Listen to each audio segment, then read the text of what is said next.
দাবানল একটি ভয়ঙ্কর বিপর্যয়, যা ক্যালিফোর্নিয়ায় নতুন কিছু নয়। কিন্তু কেন এই আগুন এত ভয়াবহ আকার ধারণ করছে?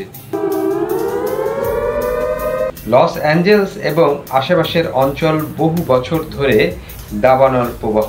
এর মূল কারণগুলো হলো গরম এবং খরা, সান্তা আনা বাতাস যা মরুভূমি থেকে আসে, জমে থাকা শুকনো গাছপালা এবং ঝোপঝাড় থেকে এই দাবানলটি হওয়ার মূল কারণ।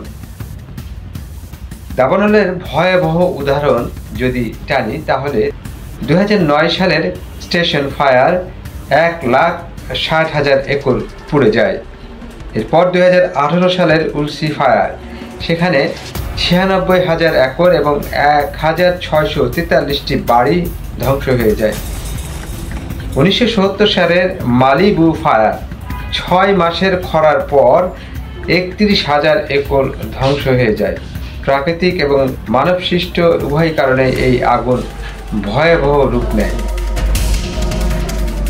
জলবায়ু পরিবর্তনের কারণে পৃথিবী আরও উষ্ণ এবং শুষ্ক হয়ে উঠেছে। এর প্রভাবে খরার সময়কাল বৃদ্ধি পাচ্ছে, আগুন আরও দ্রুত এবং বড় আকারে ছড়িয়ে যাচ্ছে। সান্তা আনা বাতাস, শক্তিশালী এই বাতাস আগুনকে আরও তীব্র করে তোলে। 1991 সালে অকল্যান্ডে এমনই বাতাসের কারণে মাত্র 2 দিনে 3,000 বাড়ি পুড়ে গিয়েছিল। ক্যালিফোর্নিয়ায় দাবানল প্রবাহ এলাকাগুলোতে মানুষের হস্তক্ষেপ পরিস্থিতি আরও খারাপ করছে।